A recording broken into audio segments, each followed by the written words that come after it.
দলিল আছে, দখল নেই, তাহলে জমি কার? ধরেন আপনার বাবা বা দাদার ক্রয়কৃত জমিতে আপনি কয়েক বছর ধরে যান না।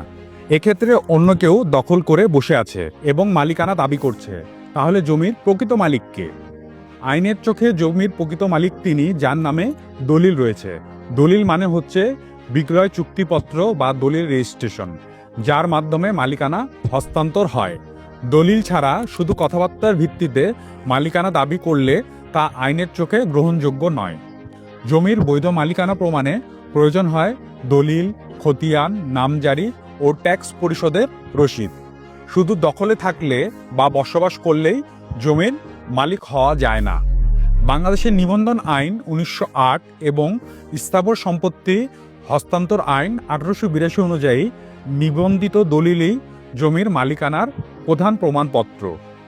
দলিল আছে কিন্তু দখল নেই, তাহলে জমি পুনরুদ্ধারের জন্য স্থানীয় আদালতে মামলা দায়ের করুন। প্রমাণ হিসাবে দলিল, খতিয়ান, মিউটেশন, খাজনা রসিদ ইত্যাদি জমা দিন। জমি সংক্রান্ত বিষয়ে একজন অভিজ্ঞ আইনজীবীর সঙ্গে পরামর্শ করুন। এছাড়াও স্থানীয় ভূমি অফিসে গিয়ে খতিয়ান, দাগ নম্বর এবং মিউটেশন যাচাই করুন।